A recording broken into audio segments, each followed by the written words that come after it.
Hello, I'm back. I reacted to what if I think it was what if Darth Vader told Tarkin to stand down. I reacted to that video first, and now I'm reacting to what if Anakin Skywalker became Senator of Tatooine.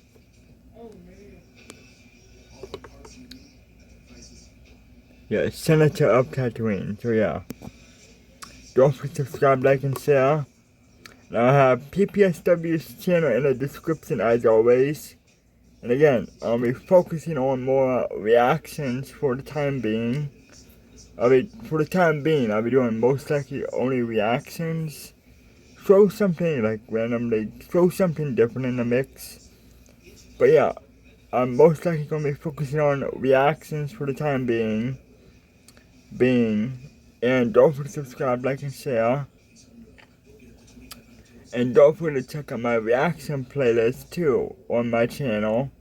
And again, I'll have PPSW's channel in the description if you want to watch the original video on their channel. So let's continue. Hello. Our story begins inside the Jedi Temple. 16-year-old Padawan Anakin Skywalker was seated inside the archives. He had been in here for the past 4 hours or so doing absolutely nothing. Obi-Wan was putting him in a timeout for being scandalous or something. From Anakin's perspective, hiding Yoda's cane wasn't that big of a deal, but Kenobi was too strict as it was in his mind. Anakin made unrhythmic beats with his hammer thumbs and sat idly taking deep breaths every few moments like someone would pity him. A big sigh here, a big yawn there, and nothing. All these actions were for reaction, and he wasn't getting that. He was getting bored, so he opened up the tablet in front of him and began aimlessly scanning around. This time inside the archives should have been used for personal growth and meditation. Instead, it was arguing with Obi-Wan inside of his head.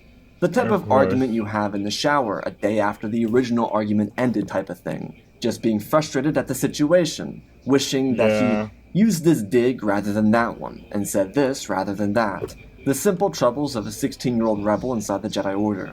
Then he came back to something he had considered a little while before. What if he left the Jedi Order? Well, he could, theoretically speaking. In his mind, that was kind of a good idea. He could have his freedom. He would lose his status, though, which in his mind was very important to have. At the top of the feed were articles about the Republic's growing stance of hostility against the Outer Rim. They didn't maintain any territory, well, hardly any territory, in that part of the galaxy, so it wasn't something that they really wanted to dive in after. Chancellor Palpatine held his reserves about the Outer Rim, but the silence was just as loud as those who supported the alienation of the entire quadrant, aside from the few planets that were still inside of the Republic. While Anakin hated politics and loathed reading about them, this did interrupt his train of thought. His mother, his home world, the one he hated so much, was out there. Tatooine was one of those worlds that was being excluded. Skywalker had plenty of reason to be upset with the Jedi Order for their lack of enthusiasm about going into the Outer Rim. But truth be told, upon realizing this, maybe it wasn't all their fault after all. The Order, while spanning the galaxy, was only 10,000 strong, a quarter of which weren't even knights, if that many. This was in comparison to a galactic republic with hundreds of trillions of sentients that live within it. Maybe, and this was a big maybe, a big brain thought, maybe the Jedi Order wasn't actually responsible for taking on the entire Hutt Syndicate alone. Maybe there were other things that the Jedi could do while still being helpful, without of course excluding everyone to focus on one task. If the Order went to the Outer Rim, they might be able to influence change, but there was no guarantee that the Senate would back them. They would expose weaknesses in the mid-rim, inner rim, and core, not to mention the potential of Hutt space expansion on the eastern side of the galactic map. Anakin then crafted an idea.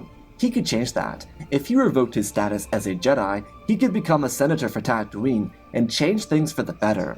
This was not a well-conceived plan, and it played out that way. Similar in fashion to Anakin hiding Yoda's cane, he abandoned the Jedi Order and went to the Senate, proclaiming that he was the representative of Tatooine, here to demand freedom for his people. The boy was laughed out of session. It was so embarrassing. The entire Senate erupted into perpetual laughter when quote-unquote young representative from Tatooine took the stand. What made it worse was what little Palpatine did. He couldn't exactly do anything, even though he wanted to for the sake of his future plans.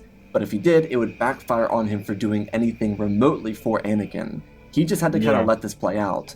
This poorly conceived plan didn't go without its upside either.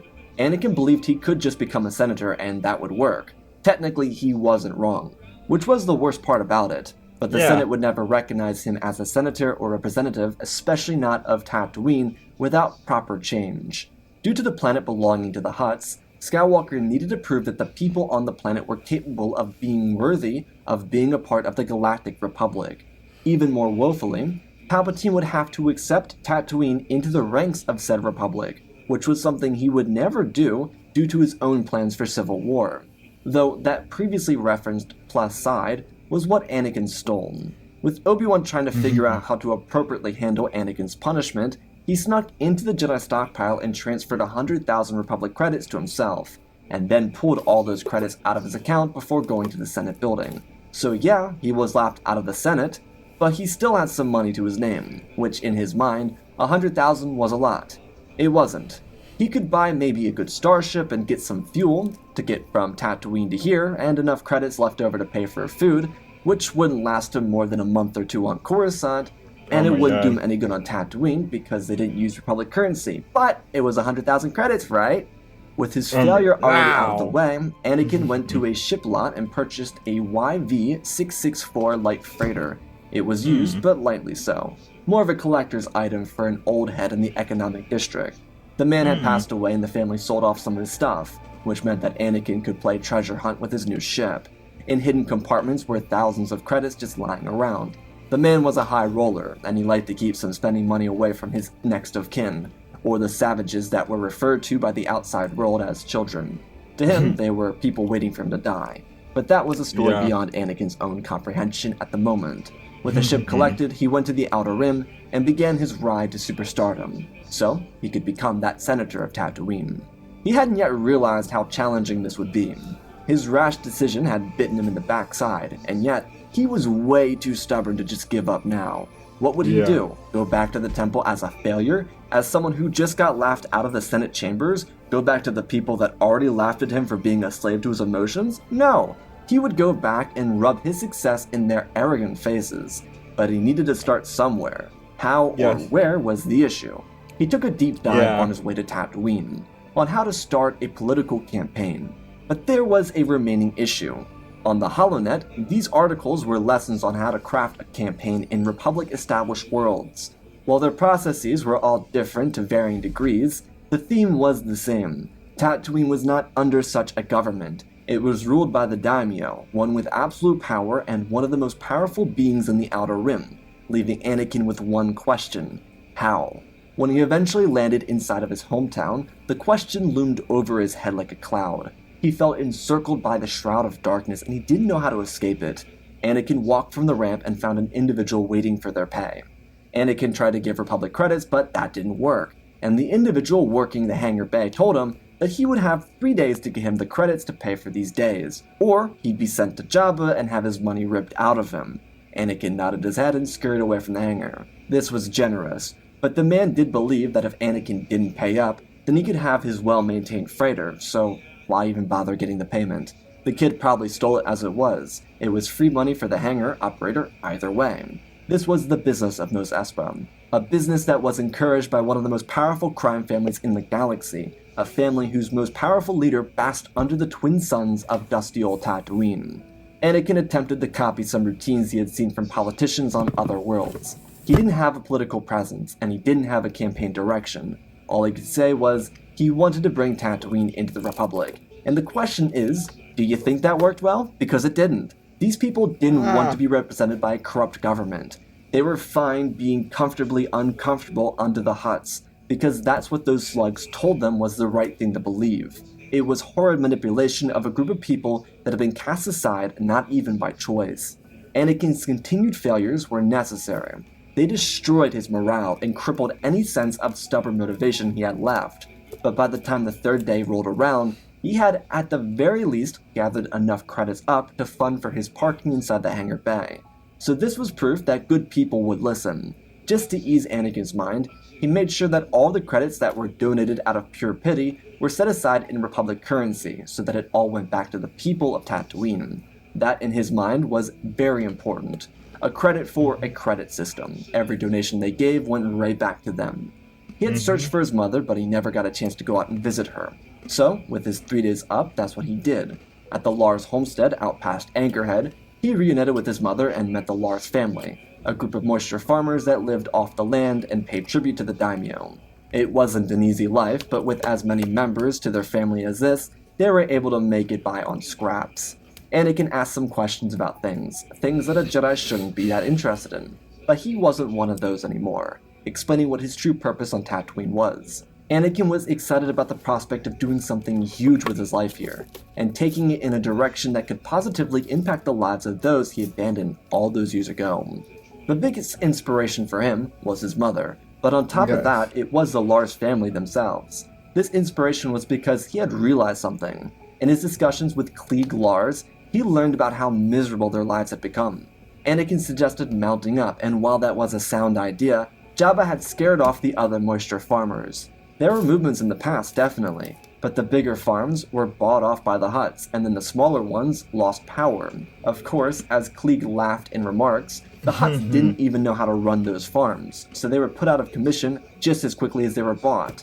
Their facilities deteriorated, and the other farms themselves were bled dry in a matter of weeks because of their inconsistent farming techniques.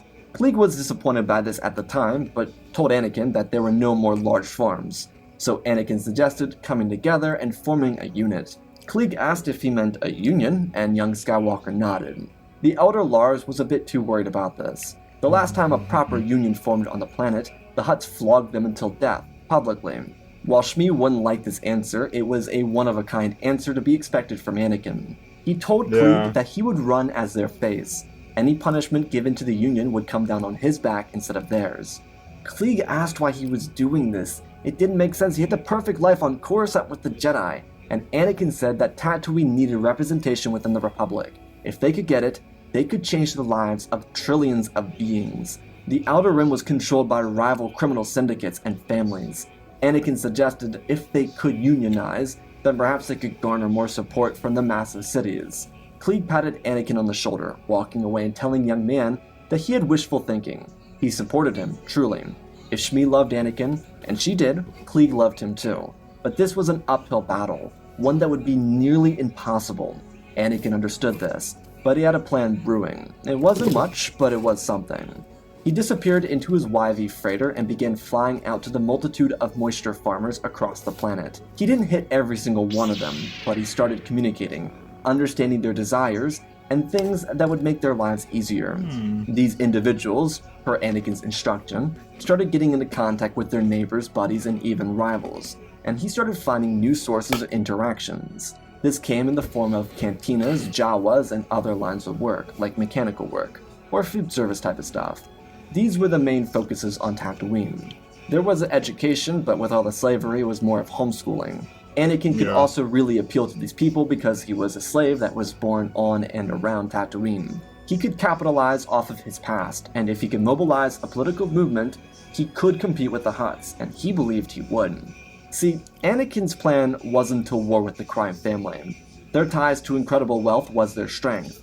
Power and wealth was all that mattered to this family of slugs, and Jabba, at the helm here at Tatooine, could only be driven away if the profit wasn't there. The power was, and he kept a tight grip on it, but if these people unionized against him and proved to Coruscant that they could do something on their own, then maybe the Republic would side with their cause. This was risky, and Anakin knew it, but he, after gaining a list of individuals, union ideas, and of course some requirements people had for supporting such a decision, he departed for Coruscant. Anakin wanted to legitimize his movement, proving to the Senate itself that they had a true claim for a chance to become part of the Republic. Yes, they were far from Coruscant, but Rhodia, not more than a jump away, was a part of the Republic. If they could make it, so could Tatooine. Skywalker was dying doing this. He hated the research side of things, but the personable aspect was where he thrived. Meeting citizens, workers, and people who did the everyday jobs of slaving away gave him the motivation to continue this task. He did have true anxiety about returning to the Galactic Senate, but it had been a couple months since then. His time with Klieg, Shmi, and the multitude of individuals and businesses across Tatooine really helped him understand what he needed to do and how important his movement was. Also, It was worth mentioning that Anakin gained intelligent confidence. Inside the temple, he believed he was inadequate in the study sessions, but that wasn't it. It was more the fact that he had spent 9 years without formal education and was trying to rapidly keep up. Obviously, at 16, still, he was closer to where many of his peers were, but he still felt inadequate inside the temple. Out here, he was giving inspiration, and that was more than enough to him. His speech inside the Senate wouldn't receive a total annihilation of laughs and mockery because he did come prepared this time. Though this did not mean he had gained their respect. Their laughs had turned into eye rolls, the pretentious type that had become associated with core-like folks, who pretended the Outer Rim was irrelevant or not real. Palpatine again seemed mute upon Anakin's discussions. They had a semi-formed bond before Anakin abandoned the Order, but now he wasn't feeling so inclined to trust the Chancellor. Anakin not only communicated to the Senate, but with a couple members of a pro-Outer Rim delegation. These early allies supported him and gave him some interesting concepts that might be worth his time upon his return to Tatooine. Anakin was grateful for the new allies he created inside the Galactic Republic, but there was one more, one who asked that he come back to Rhodia with him. Skywalker instantly trusted the man, because after all, he was one of Padme's mentors in the past. Anaconda Farr and Anakin would return to the senatorial district on Rhodia and discuss more options moving forward. Farr believed that what Anakin set out to accomplish was brave and should be commemorated, but until it wasn't, he wanted to help. This was both out of kindness but also political advantages for himself. While Farr was a kind mentor who mentored young and aspiring minds, the more selfish side of these mentorship programs was to aid young and growing senators into allies in the future. He planned on making a run for the Chancellor's seat, but it would be impossible without aid. However, Anakin was a unique example. It was almost impossible for any senator to push for a vote of no confidence against the Supreme Chancellor, which is why Palpatine had Padme do it against Valorum. An individual that was not truly a part of the Senate as a representative or senator could though. Anakin, without true protection from the Republic, needed to gain favorability within the Senate. Unluckily, strategically, that might not work. The Senate was filled to the brim with bureaucrats, ones that sold their souls out to credits and business monopolies. An individual like Anakin could completely upset the status quo. Farr, as an experienced politician, could manipulate the conversation so young Skywalker saw Palpatine for who he really was. But it was not told to him directly. Anaconda made sure that it was Anakin who pieced everything together. It was a strategic way to show Anakin why things were the way they were, who was supporting the corporate mind, and even those wealthier than them. While Palpatine was far removed, I'd realized if Anakin Skywalker became a senator of Tatooine, does that mean he's no longer a Jedi? And then does that also mean if when Palpatine executes Order 66,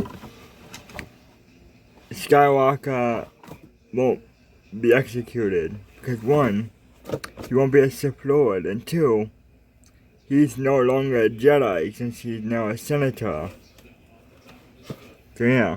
the Hutts, think of him as the Jabba of the Republic. There were good people in and around him, but their voices were not audible. They were subjugated to so much, and they were forced to change themselves to stay in power, which meant their original core motives were lost. And that was the lesson. Anakin couldn't believe it. As he put everything together, he continued adding more to his plan for forging a true government on Tatooine. Though what was started here on Rhodia was truly special in his mind, and he promised Anaconda that he would keep in close contact with them, which was appreciated from the new ally. When Anakin returned to Tatooine, there was a slight buzz, but it would need to be more to get this movement going. Skywalker would spend the next several months using anything he could get his hands on to splurge with credits and add to whatever it was he was trying to prove he would assist. Whether it was education unions or proper defenses from the Hutts, he was doing it, though these attempts got the attention of the daimyo. The issue is, Jabba wasn't the only one looking for Skywalker. Obi-Wan, shortly after his student abandoned the Order, chased him across the stars, searching for him everywhere. Dooku had been assigned to do the same thing, but the Jedi task force that Kenobi brought with him, and the smugglers and bounty hunters hired by Dooku, couldn't find Anakin. These were narrow misses too, which was the irony in all of it. Like Anakin was at a certain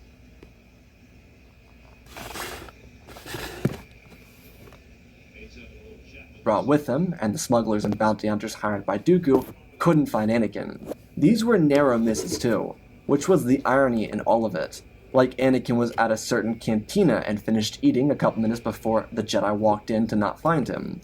Obi-Wan never stopped his search though, neither did Dooku, but this tore Obi-Wan's heart apart, knowing that Anakin left angrily and was all alone in such a big galaxy. Kenobi vowed to find him and bring him home. Jabba, on the other hand, had a much wider wingspan on Tatooine than the Jedi or Dooku, so he was able to intimidate Anakin. This little game was fun for him, but he planned on showing the young wannabe up. However, this intimidation came with Anakin's own version of it. Within the months since speaking to a number of moisture farmers planet-wide, he had formed a union at 87% capacity of all farmers. There were 13% who were absolutely terrified of the Hutts, but the rest, they were angry. Jabba threatened the moisture farmer union, telling them that they could lose out on their very generous cut. The Hutts established a deal with the moisture farmers. The farmers made 35 cents on every credit, so not a whole lot. The Hutts made the rest, plus the profit. There was a reason the moisture families were living on tight budgets, needing as much help as they could get to make by. The moisture union, with Anakin's guidance, told Jabba that they would burn all their farms to the ground in a state of protest against the slug. They would lose out on their wealth, yes, but the cost would be much worse for the Hutts themselves. Without the farmers, they would lose their profit on Tatooine, and they'd be forced to bring water from off-world to maintain their grip on the planet. Realistically, they wouldn't, and they would have to abandon it so they could return to Nal Hutta. But Jabba didn't want to surrender his territory. Anakin used this very small bartering with Jabba as everything to propel his political career. This didn't make Anakin any safer. The criminal leader wanted him dead, and now there were bounty hunters searching for him. Even luckier, a really wealthy businessman from Mos Espa who had connections to the Trade Federation through family relations and investments threw a couple million credits at Anakin, and even funded him with a proper security detail. Anakin truthfully appreciated the security he had, though after breaking the will of the Hutt crime family temporarily, Anakin had to make another trip back to Coruscant, this time as a 17-year-old. With the walls closing in on him at Tatooine, surviving shootouts with bounty hunters and smugglers, as well as avoiding attacks from local gangs trying to claim bounties on his head, Anakin needed to return to Coruscant with his evidence. That, at the very least, was all he needed to do with his life. In the months leading up to his 17th birthday, he was able to increase the bracket of Moisture Union up to 91%, but it was constantly capped at that, because the other farms were bought out by the Hutts.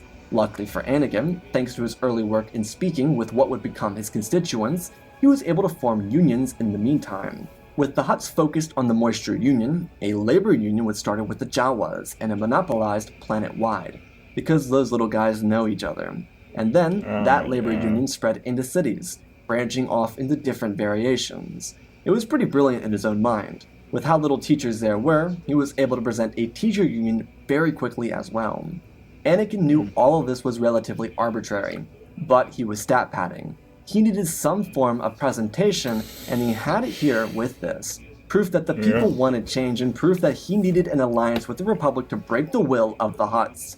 Anakin had even gotten some locals to strike up deals with non-violent Tusken tribes to guard the perimeter of moisture farms. Since the Tuskens were pretty barbaric, it gave the farmers a chance to be safe, and allowed for more violent clans to avoid territory. While these violent Tuskens could be terrible, the threat of other tribes mounting up or setting up permanent camp told those violent tribes be wary of potential attacks near moisture farm territory. The raiders who bartered with Skywalker were also receiving their own form of payment for the time being, something that was essential to them, water. The Moisture Union was a little wary of it, but it was necessary for the time being. Regardless, the young attempting to become senator moved from Tatooine to Coruscant so that he could address the Senate with his stats and provide another case of interest. He had his proof that Tatooine was properly ready for change, and after being laughed out of the Senate nearly twice, he came back a third time with a vengeance. Anakin was wronged. Tatooine was forced into the back of people's minds, and the complacency of the Republic was at fault for it. He stopped by Rhodey to pick up Senator Farr, who was finishing up his vacation. Also with them was Shmi and a couple Union heads. a Jawa, who was a mechanic, a Weequay bar owner, and a Celestian teacher. Anakin spoke mostly with the Union heads and Anaconda Farr during the duration of the trip to Coruscant, which was fine. Shmi was just here to support her son. They planned out a speech that was truthfully mostly written by Anaconda, but it was Anakin's words, just refined into court dialect, something that would appease the minds of people in the Senate. While they were talking and planning out this speech, Anakin asked about Padme, and Anaconda smiled, telling him that she would be in attendance, but first, focus on the speech, and maybe they could set something up after it was finished. Anaconda also walked Anakin through some potential scenarios where the Senate banded together with him, or they did what they had done before. He was very adamant that he needed to stand his ground either way. These senators were ruthless. Anakin agreed. He was truthfully very nervous. This was the time to get it right. Anaconda reminded Anakin that he had to be wary. If he went the... Strike 1, 2. Let's go for the third time. Yep, we're gonna do it for the third time now. On number 3. Right.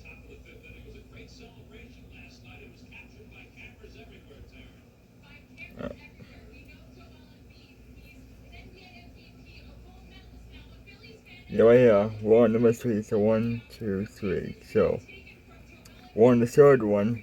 Let's go for strike 3. Third time's the charm, right? last route, it would be do or die for Tatooine.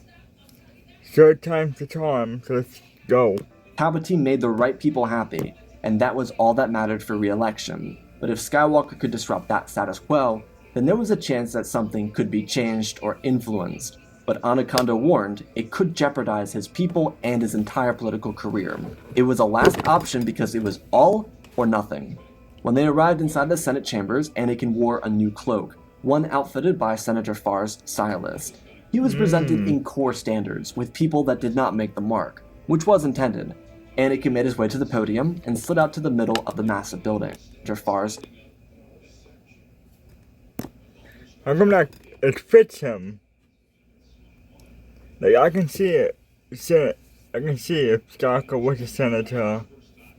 This outfit speaks Senator Skywalker a lot. Especially that he's the chosen one. You know, it speaks Senator, like, Anakin, the chosen senator. Or something like that. It's like, he's also not just the senator. He's the chosen one as well, so this fits that. His outfit fits it. Stylist.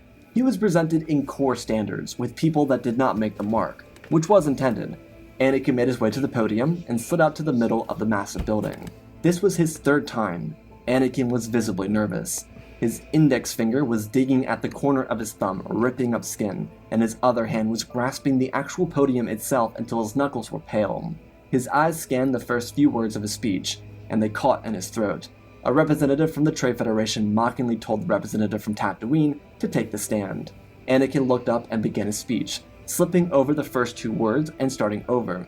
He wished he could have that back, but as he was reeling in embarrassment, he saw his mother from the corner of his eyes. A happiness washed over him. He had this. He could do this. A smile formed and he apologized, making a joke out of it, telling the Senate that after being laughed out of here 2 times, he apparently still had not recovered. A chuckle formed in the audience as he started again, straightening his back and stiffening his voice. He spoke to the people, identifying their cause for being here, telling them that with only a few short months, he was able to bring together unions and threaten Jabba the Hutt and the crime family he was a part of. If he was able to accomplish that on Tatooine, then it was accomplishable throughout the entire Outer Rim. His case was for fair representation inside the halls of the Galactic Republic, but he pointed out that there was so little in the Outer Rim. Thanks to Anaconda, he knew that there were business monopolies with representation inside the Senate. They liked Palpatine. However, if Anakin could find the incentive to get them more power, then he could gain their trust. What Anaconda helped Anakin with was political manipulation. Earn the sympathy of the Senate. Earn credits from the businesses. While unions wouldn't be the biggest friend of someone like the Trade Federation, Anakin made a point. Tatooine was massive, and it was in need of proper business. This wasn't selling his people out to the Republic, and he said that. but it was foregoing adherence to a system that benefited no one so that they could expand the minds of a generation so desperate for representation, expand the hearts of a planet that would work harder than any system in the Galactic Republic, because these people had seen slavery, they had seen oppression, and they had lived with fear. Hungry people work harder because they know what it's like to starve, and they would never want that again. He let the others with him have a chance to speak, and then he finished up their talks with a rallying cry. If a 17-year-old boy from Tatooine could rally a movement against one of the most powerful gangsters in the galaxy, if that kid could move mountains, then the Republic should have no problem moving what should only be considered to them a molehill. When he stepped back, the Senate erupted, and Anakin took a deep breath. The fight was not over yet, but it felt relieving for now. Palpatine addressed the Senate, and as per Anaconda's fears, the Chancellor called his movement a sympathetic one, but not a feasible one. There were too many risks involved. He tried to play the safe side, but because Anakin put money into the eyes of the businesses, Palpatine was left without his biggest allies. What Anakin said was true. The Outer Rim was untapped territory to exploit people. The Federation, Commerce Guild, and banking clans, as well as some of the others, could get cheap labor in the Outer Rim. They could multiply their factories and upscale their production output. Anakin did have a plan for this, and he didn't specifically say they could do that, but he put that idea into their minds. His main goal, personally, was to form unions, just in the sweet spots, so that none of that could happen to his people or people around the Outer Rim. All he needed was the support to make Tatooine a planet of the Republic. Betraying the business conglomerates didn't concern him as of yet. So this came back to the main issue, one that Palpatine steamrolled, referring to Anakin as a brave soul for coming so far to assert a stance for his people, but it would not work. On Tatooine, millions of people felt the air leave their lungs as they watched the Republic betray them yet again, and watched Palpatine tell Anakin that he was brave, but better luck next time. Anakin stood up after he heard this, telling the Chancellor that he understood that Palpatine feared risks. But the risk for Anakin's own people were too great. A hologram came up, showing Anakin and a squad of security detail in the middle of a shootout. Skywalker was behind a wall as they fought off the attackers. While yes, Anakin was a Jedi and had Jedi training, he needed to earn the sympathy, even if that meant sacrificing his guards.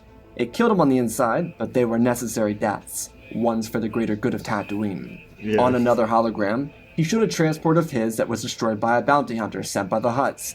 This wasn't sympathetic. He didn't want Palpatine's pity, he wanted his action. So Anakin spoke again, interrupting Palpatine, expressing that while this inaction didn't directly affect the Republic now, it could. Under Palpatine's administration, he had given the crime families consistent rule of the Outer Rim. While this wasn't new, Anakin didn't elaborate on that. He told the people of the Chambers that if these families continued gaining strength, they would drown out the hardworking people that made this movement work. The hardworking people who made any movement work on any of the systems forgotten by this chamber. He called to them, reminding them of their civic duty to their people, what their actions did for those hurt by poverty or hurt by crime, how they can not only help people on their own worlds, but turn the greater galaxy into a system that is intergalactic, one that no longer allowed slavery or allowed criminal families built on generational wealth to sustain strength. And with such a riveting response, he called for a vote of no confidence in Supreme Chancellor Palpatine's leadership. All the air in the Senate chambers was taken out of the room. But because Anakin had mentioned the Trade Federation businessman from Mos Espa, the first group to side with Tatooine was in fact the sleazy Trade Federation. Anaconda, despite the potential ramifications this could have on his career, supported immediately. His allies rallied with him. And then another caucus. Wookiees and their allies joined the vote. Another business conglomerate followed in the steps of the Trade Federation, and it continued winding around for the Chancellor. Anakin had given the people a rallying cry, just enough to bite on, and he had their support. It wasn't going to be easy. Palpatine established strong roots in the Senate, but when Naboo turned on him, some of the swing voters felt desire to pull back. The truth is, some planets had alliances with those affected by the syndicates, and some affected by the illegal slave trade. Allies of the Wookiees, Twi'leks, and other Mid-Rim and Outer Rim worlds saw Anakin's point. He was right. These illegal slave trades needed to be stopped, which was echoed by the representative from Kashyyyk, who supported Anakin immediately, informing him and the Senate that they would volunteer a fighting force of 1,500 Wookiees to go to Tatooine and assist this new movement, insisting that the Republic remove Palpatine so real change could impact those who had been neglected under his rule.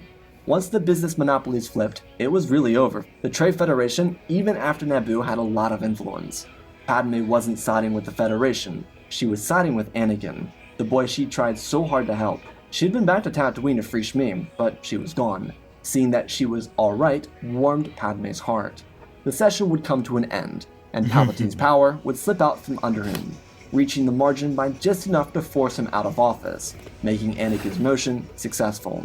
He then had a reuniting with Padme, which was beautiful all around, but she was interested in speaking business, which Anakin sadly had to be interested in as well, despite his personal desires with her.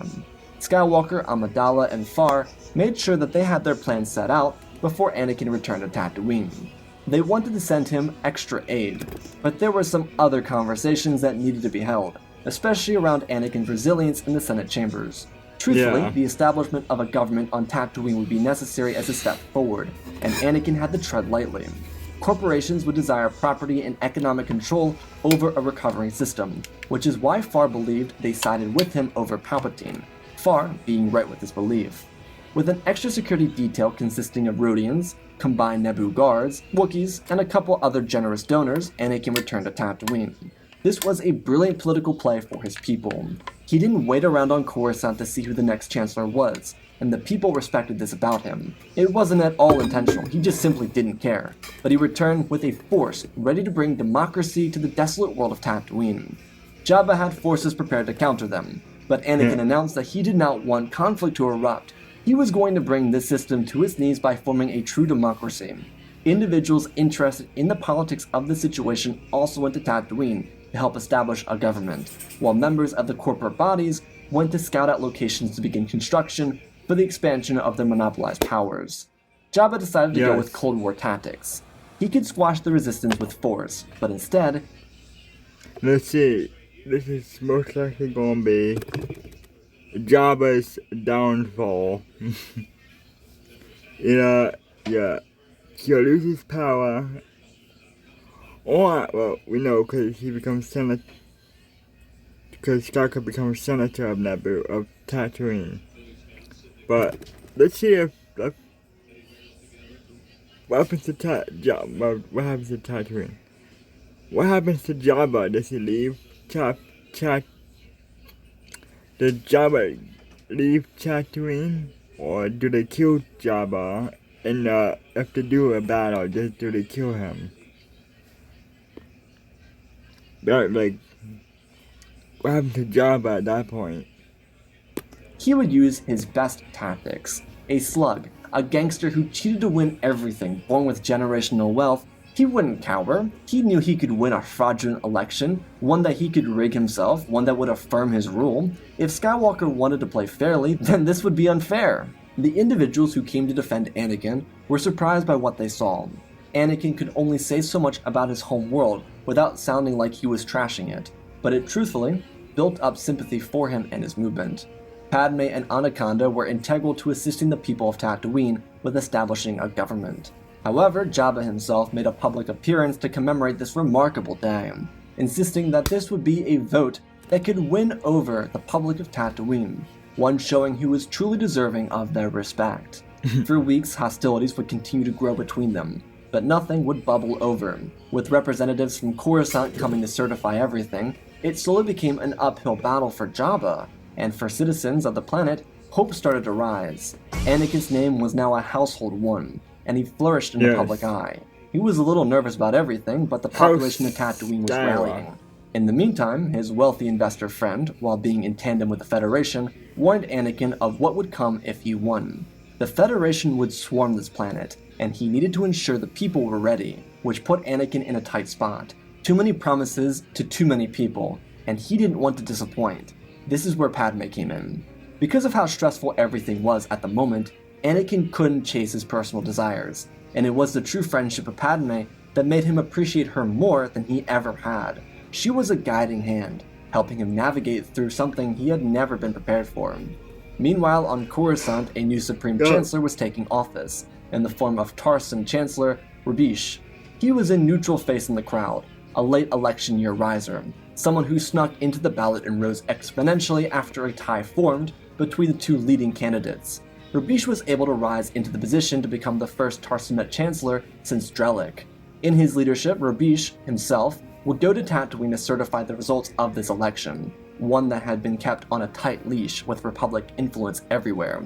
With the Supreme Chancellor came a sector authority fleet from Iridium, and a couple other volunteer forces to ensure protection for the Chancellor, Senators, and hopeful new administration of the Tatooine government. Jabba for the first time in his life felt true worry, and even more than that, threatened and intimidated. They were actually here, and they proved him wrong, and that's because Rabish had upset the status quo, just as Anakin did. Their desire for change led to this, and Anakin challenged Jabba up front and told him to return to his world and leave Tatooine alone. It was time for a real, united change to take over this planet, led by the people who built it, and not those who were lazy slugs sucking on hookah sticks all day. Anakin was young, maybe even too young, in some people's eyes, but he was the right person. He did not buckle to the threats of the crime family. The election began, and as quickly as it did, it ended. Jabba's thieves and bounty hunters had gone to change things, but many of them had changed their minds, realizing that, as locals of Tatooine, this would benefit all of them. Jabba would continue subjugating them. Anakin would not. Those who didn't shrivel away from their jobs fought the armed guard and died or were captured. This left no one to change the results, and no one to stop the overwhelming call for change. With the certification of Anakin's leadership as Senator of Tatooine, was Chancellor Robish's welcoming of the system into the Galactic Republic. There was a new governor of the planet as well, that would work in tandem with Skywalker, and a new system, one set up by Far and Amidala. The beginning of a new era had commenced. Tatooine's acceptance into the Republic wasn't just jarring for Anakin, but overwhelmingly positive. He never honestly expected to go the distance. From being laughed out of the Senate itself to returning to Coruscant as Senator of Tatooine, he felt called to serve his people. Twice.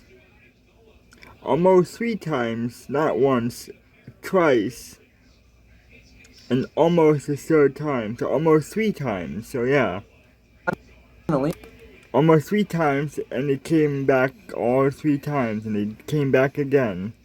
at the culmination of his power, would he see Obi-Wan again. And it was bittersweet. But Kenobi didn't want Anakin to feel anything other than joy. He had set out to accomplish something, and he did. That's all Kenobi could ask of his former pupil, and Anakin was happy. On the eve of their victory, Skywalker and Amidala would spend all night talking. They were speaking on political strategies and movements forward. The stress was semi-gone, and it was much more relaxing of an environment. And yes, Anakin still longed for a relationship here, but there was something more, something that he craved, that he actually thrived off of. He wanted validation, and he had it. Padme gave him validation because she truly respected his grit, and those people would have given up, but he didn't. That was a testament to his character. All this validation gave him the confidence to put his emotions for her to the side for the moment and enjoy the comfort of being accepted. What followed was the actual work. The Republic military forces refused to leave Tatooine until the Hutts did, which was good. But the actual work wasn't nearly as fun as a campaign. Anakin's campaign was difficult work, but he strived to make it successful. But running a political office wasn't about saying things, it was doing them. Jabba and his thugs were gone by week 1, big accomplishment. The unions formed and created a strong united body with Anakin's leadership, huge accomplishment. With Republic forces present, they began a monthly push to transfer into the Republic economy. After that month ended, it was done, big accomplishment.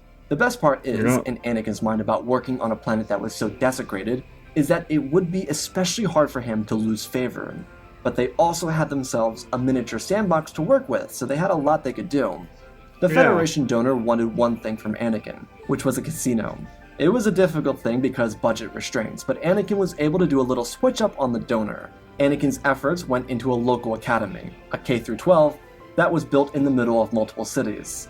On the flip side, there was a 4-year plan for a new tourist destination that would take time to create.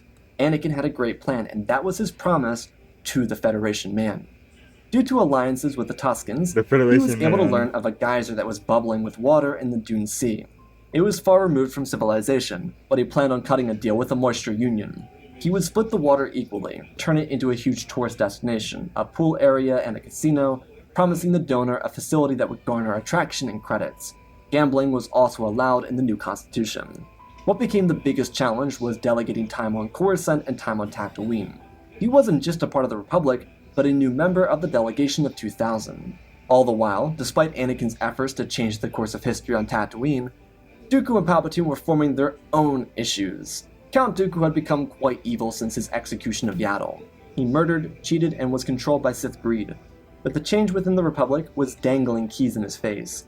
He wanted to help people, that was the core to who he was.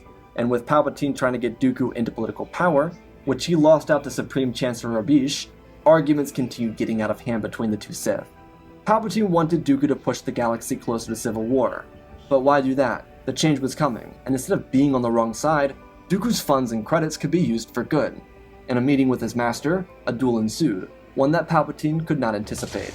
Dooku had superior skills with a lightsaber, and he would never win a contest with the Force, so he made sure Sidious was trapped inside of the castle. Dozens of Magna Guards, fresh off the assembly line, were situated inside of Castle Sereno. Palpatine fought with fury and his blades. While the guards were no match, they provided the perfect cover for Dooku, so that he may kill Sidious. When he landed the killing blow, he did not tell the Jedi. He never wanted them to have the satisfaction. Instead, he had the body burned and the lightsaber confiscated as a trophy. The Sith would die with him and Maul, whoever went first, obviously. Instead of using evil to rule the galaxy, he would use his money. The Trade Federation and other businesses got to Tatooine after Jabba left, but it was nearly too late, ironically. Anakin was able to give them factory space, but for the most part, his promises inside the Senate were empty-handed. In all fairness, and they realized this, his promises weren't really for Tatooine, but the Outer Rim.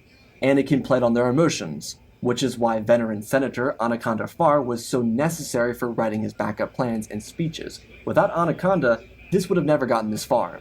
They used emotion to swing them against Palpatine, not logic, and logic was only as good as greed inside the Senate during the rule of Palpatine. The corporations did find home and they did turn a profit on Tatooine, just not the margins they were looking for. However, more opportunities would continue supplying them, with new planets from around the Outer Rim wanting their shot at a position within the Republic. Supreme Chancellor Rabish had bitten off more than he could chew, but he used what he could to make everything work. It wouldn't be easy, but that wasn't what public service was. For years, this continued. Skywalker remained the semi-permanent face of Tatooine, while the governors continued getting fed in and out of the system. Former slaves like himself were pursuing education, joining factories ran by the Federation, and going to work at the all-inclusive tourist destination and casino on the other side of the planet, not to mention the pod racing circuit that had gained galactic attention. Infrastructure on Tatooine was the most radical change that happened on the planet after the Hutt cartel was scared off. Anakin bartered with the Trade Federation. They needed to place a fleet of 3 Lucrehulks over the planet as a defense force and trade protector if they wanted to have factories on the system. This was agreed upon by both sides, mostly the people of Tatooine, because they had been given a scare when the Eridu security force left. Not a big deal, but a fleet of Hutt forces arrived, and thanks to some old Hammerhead corvettes, a Corellian battlecruiser, and some N1s, they scared off the Hutts without a fight. Since then, Supreme Chancellor Rabish had found profit in the war against the Syndicate, so the Republic went in after them, and the Hutts paid dearly. Their territory was down to 1 planet, and once that was gone, they'd be done for. Infrastructure-wise, Tatooine grew into the sky. They made sure that buildings were taken care of, and they started a new project to test out domes on Tatooine, similar to what they had on Mandalore. It was a bit challenging with the 2 suns and everything, but the planet was growing, and that was because of their senator. Skyscrapers littered Mos Espa and Mos Eisley. Places that were once hubs of criminal activity slowly became hubs of hard workers, people building a better planet for the next generation. Everything with the people of Tatooine was accepting that they had it hard, but refusal to make for a better world for those that came after them was complacency that earned slugs like Jabba power. This was a generational refusal to give in to such fallacies. Anakin and Padme continued working together, and while he was friendly with the Federation on Tatooine, she and he and the delegation of 2000 were working dedicatedly to remove the Federation from representation within the Senate. The delegation wanted more regulation on the Federation because of the monopolization, and thankfully, what the heck was that about? Working dedicatedly to remove the Federation from representation within the Senate. The delegation wanted more regulation on the Federation because of the monopolization, and thankfully... Oh my god, say that 2 times fast. No. But yeah. Were working dedicatedly to remove the Federation from representation within the Senate. The delegation wanted more regulation on the Federation because of the monopolization. Yeah, that's... Oh my... Yeah, say that like 5 times fast. I ain't gonna do that. But yeah, that's no. And thankfully, oh so thankfully, Chancellor Rabish had an actual backbone. He had made millions off the Federation, and that was good, but he did not sell his soul to them. They had done him well in the war against the syndicates, but that era was coming to an end. Regulations were passed, and with the delegation of 2000, the corporate conglomerates lost their influence within the Senate body itself. Due to spending so much time together on Coruscant, Naboo, and Tatooine, Anakin and Padme started dating, and eventually, when he was 25 and she was 30, they tied the knot. It was a slowly building fire that burned unlike any other. Friends to lovers was quite the trip, and despite representing different planets, they made it work. In the decades following their marriage, Skywalker would have finished his life's work, the first dome of Tatooine. It was built over Mos Espa. Just outside the dome was the new and improved raceway for the Boonta Eve Classic. Anakin's champion banner was still hung in the Hall of Champions. The facilities were all updated, and the planet truly reflected change. Anakin and Padme were happily in their 40s. Padme was finished with her career and had moved to Tatooine to live inside the first dome. It was gorgeous. A second one was being built for Mos Espa and a couple other minor ones for other cities. Inside the domes, plant life ruled, and there was even an integration program for Tuskens that wanted to assimilate into regular life. Emphasis on their personal want. It was never forced on them. Anakin and Padme by this point had their 3 children. The first was a daughter named Leia, the second was a boy named Luke, and the last was a daughter named Issachar. A big, happy family. Shmi was a grade school teacher, and Klieg, Owen, and Beru had changed practices after making a fortune off of an Anakin-passed legislation for the Moisture Farm Union, which still ran all of Tatooine's water supply. A total union without business oversight, and it was brilliant. The Skywalker children would aspire to be like their parents in many ways. And while at this point there was a chance for Anakin to become a chancellor, he decided against it. He thought the opportunity was good, but in his one chance to just rise above the political ranks to become Supreme Chancellor, he chose his family, remaining the Senator of Tatooine. His apprentice was a young girl. She was also a former slave too, and he was teaching her how to run his position, because when he was finished there was no one other than her that'd be good enough for the role, in his mind at least. Anakin's generosity also brought the Jedi to Tatooine, which is why they were there and so prevalent in the destruction of the crime syndicate system. Their outpost inside of Mos Eisley was a true aid to the locals, and their positioning helped them move off-world to assist the Republic in other operations. When Anakin retired, there would be Jubilee. He had earned himself the title of Tatooine's finest son. He had earned respect from Dooku before he passed away, of a natural death. He had unintentionally brought balance to the Force. He had helped bring the system of the Republic back from the dead, and he had found his happiness. That, surprisingly, all coming to him because he stole Master Yoda's cane. And that, my friends, is... Wait, what about Master Yoda's cane? What do you mean he stole Master Yoda's cane? I forgot about that. He had helped bring the system of the Republic back from the dead, and he had found his happiness. That, surprisingly, all coming to him because he stole Master Yoda's cane. I forgot about Master Yoda's cane. About that. Not that, I mean, like, I forgot that he stole Master Yoda's cane. How did all this happen? Because he stole the Grand Master's cane. I forgot about that. And that, my friends, is our wholesome PP story. Again, special thanks to our patrons: Benjamin Wells, Ozpin, Angel Dust, Darth Vitiate, Seju Jagger, Groot36, Hunter Belden, Rosebird, Angel Dust, Alexander Reese, The Beginning and End, Django Fat Clone, Nick 5098, Ben Ingram, The Big Red Pure Mark, Diamond Constant, Dark Nemesis, Lord Tibbs, CC2024, Galvin Gaming, Tristan Mandalore, Sirwell 1767, Darth Revan, Granity Bane, Laliant, Sky Guy, Penguin, Cullen Rooney, Shark Midori, RJ38, Nick, Michael Erlanger, The Last Jedi, Apollo Weewu 670, Annika Stank Runner, CT7567, Toaster Oven, Oz of Oz, Darth Knox, The Eternal Padawan, Joshua Tem, Johnny Naguin, Save the Skeleton, Jedi Sloth, Mr. Yeet Gamer, Lord Callie, Young Slayer 66, Madman Studios, Anakin003, Lord Draken, 466 Star Wars, Airbus, Rex the Wolf, Many 3 First Names, Darkscene 46, Baron Joshua, and Lord Deadwing. First, supporting the channel, smash that like button, support me in other ways, go check out the things, Panty Patrol, Cinema, Patreon, whatever. Let's talk about this story. Whoa, that was crazy. Do you like that? I did. I had a lot of fun writing this. This was one of those stories, kind of like the Luke and Leia saving Padme story, where I had a lot of fun kind Huh. of talking about this landscape and changing it up. And Oh yeah, the Luke and Leia scene, Padme. Yeah, I don't know. I don't know after that one later on tonight or after this, but yeah.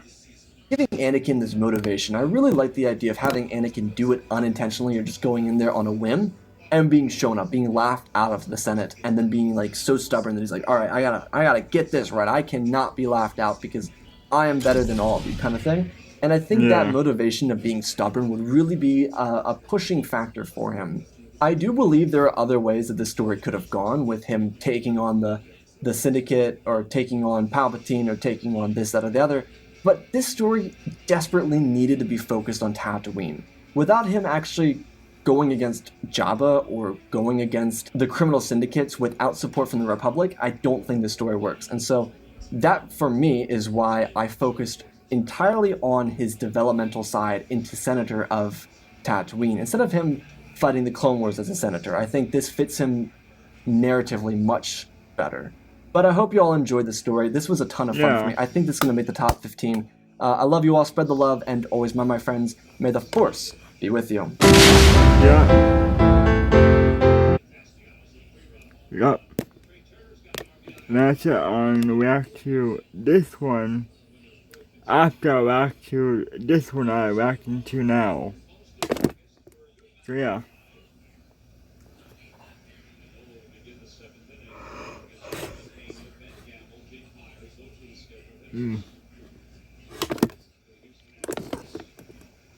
But yeah. Bye for now. Don't forget to subscribe, like, and share. I'll have PPSW's channel in the description as always.